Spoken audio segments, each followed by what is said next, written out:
ठीक है। अच्छा, ये हमारा वीडियो दोबारा स्टार्ट हो गया। एक वो पॉज करने की बजाय स्टॉप कर दिया था। खैर कोई बात नहीं, दोबारा देख लेते हैं इसमें हम। तो यहाँ पर -m है, तो इस पे मैग्नेटिक फील्ड इस डायरेक्शन में है, यहाँ पे आप देख सकते हैं। तो इस पे जो फोर्स लगेगा, इस पे फोर्स मैग्नेटिक फील्ड के अपोजिट इधर लगेगा, और कितना लगेगा m इंटू बी। और b कौन सा, इसकी वजह से जो b होगा ना, b होगा यहाँ पर r माइनस ए। ये डिस्टेंस होगी r माइनस ए, तो b जो r माइनस ए पे होगा। और इस पे जो फोर्स लगेगा, इस पे फोर्स मैग्नेटिक फील्ड की डायरेक्शन में इधर लगेगा, और वो लगेगा m इंटू बी। बी होगा r प्लस ए। तो इस पे नेट टॉर्क निकालना है। इस पे नेट टॉर्क इसकी वजह से निकालो, उतना ही टॉर्क ये इस पे लगाएगा। तो नेट टॉर्क आप किसके अबाउट निकालना चाहें, किसी के अबाउट निकालें, कोई दिक्कत नहीं आने वाली। तो टॉर्क नेट आप निकाल लें इसके सेंटर के अबाउट, इसके अबाउट। ओके, तो इसके अबाउट इधर फोर्स और इधर फोर्स, दो फोर्स लग रहे हैं और दोनों अलग अलग है। तो ऊपर वाले की वजह से टॉर्क कितना होगा, m into B at r minus A into A. और नीचे वाले की वजह से टॉर्क नीचे होगा, इसकी वजह से भी अंदर, इसकी वजह से भी अंदर, तो दोनों टॉर्क ऐड हो जाएंगे। Plus m into B R plus A into ए।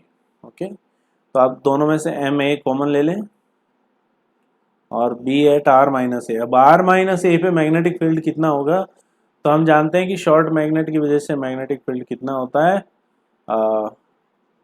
इसके इस पे परपेंडिकुलर बाइसेक्टर पे होता है कि के पी अपॉन आर क्यूब, है ना। तो k की जगह आ जाएगा म्यू नॉट अपॉन 4 पाई, और p की जगह आ जाएगा, ये p होता है डाइपोल मोमेंट, तो इसका आ जाएगा magnetic moment m2 upon r। r अब ये लेंथ हो जाएगी r माइनस ए का क्यूब। तो म्यू नॉट अपॉन 4 पाई m2 अपॉन r माइनस ए का cube, plus mu naught upon 4 पाई m2 अपॉन r प्लस ए का क्यूब। ये हो जाएगा m बी आर प्लस ए पे, ठीक है। उसके बाद आप दोनों को ऐड कर लें। अब यहाँ पर एक कंडीशन आपको दी, ये अगर आपने ऐसा लगा लिया ना ये फॉर्मूला, इसके बाद मतलब है कि मैग्नेट बहुत ही शॉर्ट है, तो आर जो है वो बहुत बड़ा है एस से। तो पहले तो आप इसको यहाँ से लगा लें, क्या बाइनोमियल एक्सपांशन लगा लें। इसका सॉल्यूशन पे चलते हैं, फंडा हमने समझ लिया। ये देखिए, here is the solution. Same solution है, देख सकते हैं आप। ओके, तो ये इस पे नेट टॉर्क लगेगा। आप टॉर्क दोनों में से किसी पे भी निकाल सकते हैं, चाहे उस पे निकाल ले चाहे इस पे निकाल ले।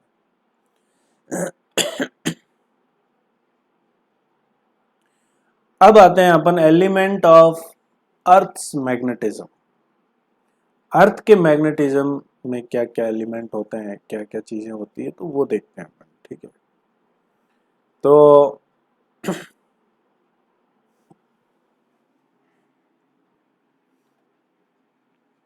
तो अब हम देखेंगे अर्थ का मैग्नेटिज्म, ठीक है। The idea that Earth is magnetized was first suggested towards the end of 16th century by Dr. William Gilbert. The origin of Earth's magnetism is still a matter of conjecture. अभी तक पता नहीं चला कि अर्थ का magnetic field आता है क्यों among scientists, but it is agreed upon that Earth behave as a magnetic dipole inclined at a small angle 11.5 degree to Earth's axis of rotation with its south pole pointing north। ठीक है, अब ये बड़ी विचित्र सी बात है कि अर्थ जिस एक्सिस पे घूमती है वहां पर इसके पोल नहीं है। कैसे होते हैं इसके पोल, तो वो देखते हैं अपन। जैसे मान लो कि ये तो है अर्थ। अब हमको पता है कि अर्थ भी झुकी हुई है, हम वो कंसिडर नहीं कर रहे। हम ये मान रहे हैं कि ये इस एक्सिस पे घूम रही है, इस एक्सिस पे घूम रही है। ठीक है, तो ऐसे घूम रही है तो इस डायरेक्शन में आपका ईस्ट होगा और इधर वेस्ट होगा और इधर नॉर्थ और नीचे होगा साउथ। लेकिन इसका जो इसमें मैग्नेटिक फील्ड होता है अंदर, वो ऐसा नहीं कि एक मैग्नेटिक डाइपोल आप अर्थ को कंसिडर कर लें, यहाँ पर एक बार मैग्नेट की तरह कंसिडर कर लें। इस डायरेक्शन में नहीं होता, थोड़ा सा टिल्टेड होता वो भी। तो वो आप ऐसे कंसिडर कर सकते हैं कि वो यहाँ से कुछ ऐसा होता है।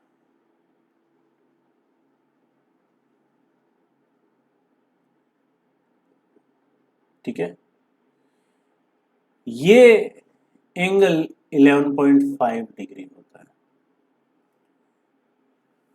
ठीक है, तो हमको पता है कि नॉर्थ पोल से साउथ पोल में मेरिडियन मेरिडियन लाइंस होती है यहाँ पे। तो ये हो गया आपका ज्योमेट्रिकल मेरिडियन। लेकिन ये होता है आपका मैग्नेटिक मेरिडियन। जैसे ये हो गया आपका ज्योमेट्रिकल इक्वेटर, वैसे ही इसके परपेंडिकुलर ये होगा आपका मैग्नेटिक इक्वेटर। तो ये ज्योमेट्रिकल इक्वेटर और ये मैग्नेटिक इक्वेटर, ये एंगल कितना 11.5 डिग्री। ये ज्योमेट्रिकल मेरिडियन और ये वाला magnetic meridian. Got my point? ठीक है, अब इसमें मैग्नेटिक फील्ड की डायरेक्शन, ये साउथ पोल है और ये नॉर्थ पोल। तो हमको लगता है कि हाँ, नॉर्थ से जनरेट होगी और साउथ में टर्मिनेट होगी।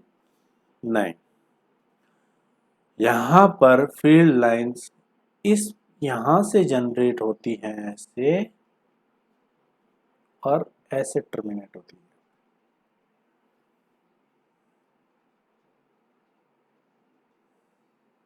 Like this. और इसके अंदर तो खैर ऐसे चलेगी क्योंकि फील्ड लाइंस कंप्लीट लूप बनाती है। ठीक है, तो ये पॉइंट अगर आप ध्यान से देखें तो ये बार मैग्नेट का नॉर्थ पोल है। ठीक है, तो इस पॉइंट को कहा जाता है, जैसे इस पॉइंट के करस्पॉन्डिंग हम अर्थ के यहां पहुंचते हैं, तो ये कहा जाता है मैग्नेटिक नॉर्थ।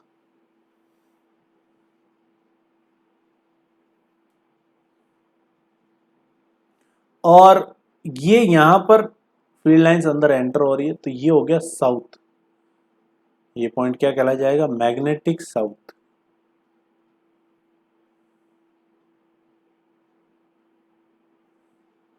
ठीक है, तो अब अगर फील्ड लाइंस यहां पर ऐसे है और अगर आप इसके ऊपर कोई मैग्नेट रखते हैं यहाँ पे, तो मैग्नेट पे नॉर्थ पोल, मैग्नेट का जो नॉर्थ पोल होगा, छोटा सा मान लो मैग्नेट रखा, मैग्नेट का नॉर्थ पोल इधर हो जाएगा और साउथ पोल इधर हो जाएगा। तो एक्चुअल में जो नॉर्थ पोल बता रहा है आपका मैग्नेट, वहां पर मैग्नेटिक साउथ है, तभी तो ये दोनों अट्रैक्ट कर रहे हैं एक दूसरे। और जहां पर वो साउथ पोल बता रहा है उस डायरेक्शन में मैग्नेटिक नॉर्थ है। और ये बावड़ा जो बता रहा है कि नॉर्थ इधर है, एक्चुअल में नॉर्थ इधर है ही नहीं, नॉर्थ 11.5 डिग्री इधर है।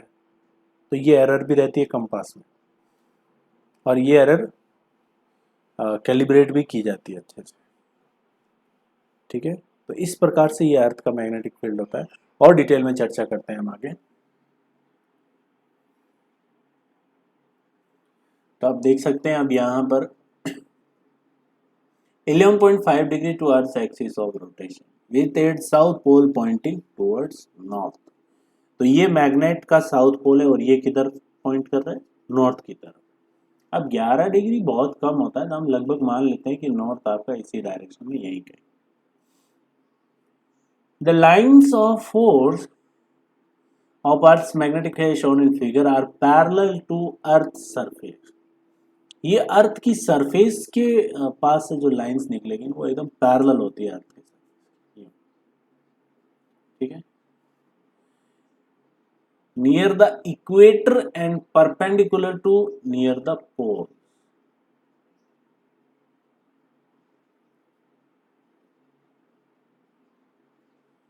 कहां पर पैरेलल होती है? Near equator. तो यहां पर जो ये इक्वेटर है, यहां पर मैग्नेटिक फील्ड ऐसा है, अर्थ की सरफेस के एकदम पैरेलल।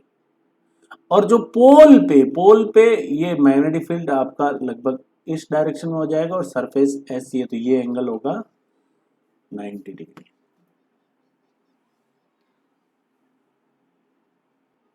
तो पोल पे जो मैग्नेटिक फील्ड होगा वो सरफेस के परपेंडिकुलर होगा और इक्वेटर पे पैरेलल होगा। बाकी हर जगह कुछ ना कुछ एंगल होगा।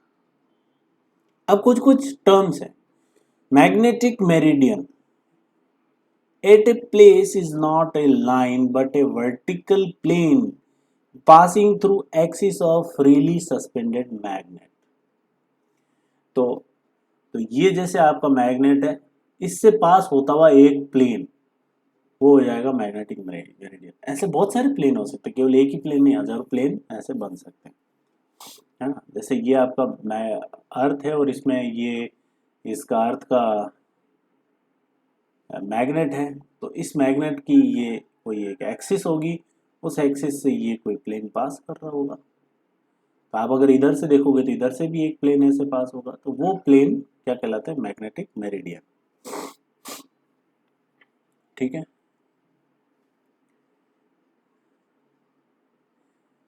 It is a plane which contains the place and the magnetic axis. वो जगह भी होगी और मैग्नेटिक एक्सिस भी होगी। ये आपकी मैग्नेटिक एक्सिस है और ये वाली geometrical axis, angle 11.5 degree.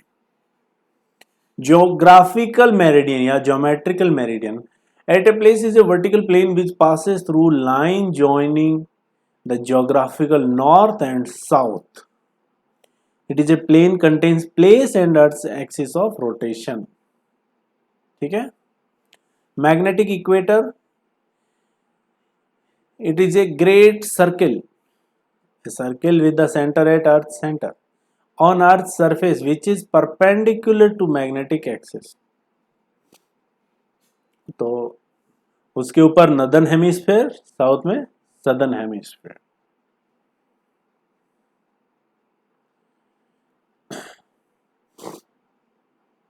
The magnetic field of Earth is not constant and changes irregularly from place to place on the surface of Earth, and even at a given place it varies with time too।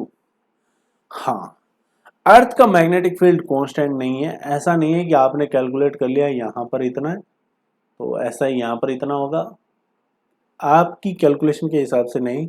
हर जगह magnetic field अलग अलग होता है, लेकिन most general form यही है कि यहाँ से एंटर होता है, निकलता है और यहाँ पर टर्मिनेट होता है, और टाइम के साथ साथ भी ये चेंज होता रहता है। अब ये जनरेट क्यों होता है? तो इसमें कई थियरीज हैं कि जैसे हमारा कोर है, फिर मेंटल है। मेंटल एक लिक्विड पोर्शन है और शायद वो रोटेट कर रहा हो और उसमें कुछ आयंस हों, बहुत ही हैवी आयंस हों, और वो भी उसके साथ साथ रोटेट कर रहे हों, तो अंदर एक करंट, इसके अंदर एक करंट ऐसे फॉर्म हो रही होगी शायद, और उस करंट की वजह से यहाँ पर ऐसा मैग्नेटिक फील्ड जनरेट हो रहा है। ये एक थियरी दी गई है। अभी तक हमें मेंटल के बारे में भी कुछ नहीं पता, कोर के बारे में भी कुछ नहीं पता, ठीक है, कि उसके अंदर क्या है। और वो हाँ, ये पता चला है कि कोर सॉलिड है और मेंटल लिक्विड है। Now element of earth's magnetism. अब क्या क्या एलिमेंट होते हैं? The magnetism of Earth is completely specified by following three parameters called element of Earth's magnetism। पहली चीज है वेरिएशन और डिक्लिनेशन। Declination angle theta. तो at a given place the angle between geographical meridian and magnetic meridian is called declination। तो आपने जैसे दो plane बनाए, जो एक किसी भी जगह पे आप खड़े हो जाओ, वहां पर दोनों प्लेन पास होंगे, वहां पे ज्योग्राफिकल मेरिडियन भी होगा, वहां पर मैग्नेटिक मेरिडियन भी होगा। उन दोनों के बीच में जो एंगल होगा उसको कहा जाता है एंगल ऑफ डिक्लिनेशन। ठीक है, it is the angle between geographical north south direction. भाई ज्योग्राफिकल जो मेरिडियन होता है वो ज्योग्राफिकल नॉर्थ साउथ से पास होता है, geographical north south, and the direction indicated by magnetic compass needle declination at a place is expressed by theta east or theta west। ठीक है, उसके बाद जैसे यहां पर एक एग्जांपल दिया हुआ, declination at London is 10 degree west, means London and north pole of compass needle point 10 degree west left of geographical north. ठीक है, मतलब जैसे ये अर्थ है और यहाँ पर सपोज ये लंदन है, तो यहाँ से ज्योमेट्रिकल मेरिडियन तो ऐसे पास हो रहा होगा, लेकिन मैग्नेटिक मेरिडियन कुछ यहाँ से ऐसे पास हो रहा है, इस प्रकार से। और ये एंगल, ये इधर ईस्ट हो जाएगा, इधर वेस्ट हो जाएगा, तो इस डायरेक्शन में नॉर्थ वाली नीडल को यहाँ पर कंसिडर किया जाता है, साउथ वाली नहीं। तो ये जो एंगल है ये कितना है, 10 डिग्री। ठीक है, इंक्लिनेशन एंड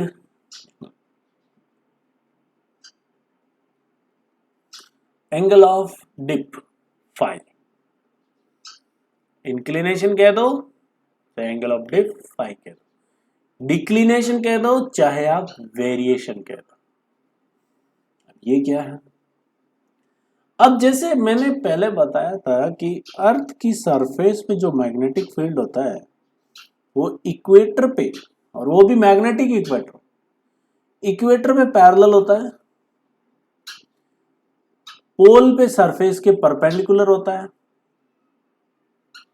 लेकिन दूसरी किसी जगह पे ना तो ये पैरेलल होता है और ना ही परपेंडिकुलर होता है, कुछ ना कुछ सरफेस के साथ एंगल होता है उसका, ऐसा है ना। ये ऐसे ही एंटर करेगा, तो बाकी हर जगह कुछ ना कुछ एंगल होगा। वो एंगल क्या होगा,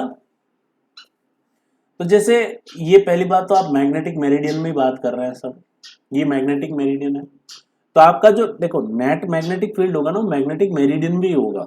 किसी भी पॉइंट पे अर्थ पे आपको मैग्नेटिक फील्ड फाइंड करना है तो आप मैग्नेटिक मेरिडियन में ही आपको नेट मैग्नेटिक फील्ड मिलेगा। तो ये प्लेन वो प्लेन है जिसमें मैग्नेटिक मेरिडियन, और ये आपका नेट मैग्नेटिक फील्ड होगा। तो सरफेस के पैरेलल, अर्थ की सरफेस के पैरेलल ये direction, this is called as B horizontal. ठीक है, and this is called as B vertical. ठीक है, तो ये जो एंगल है नेट मैग्नेटिक फील्ड और हॉरिजॉन्टल के बीच में, ये this phi is known as angle of dip. और ये एंगल ऑफ डिप जो है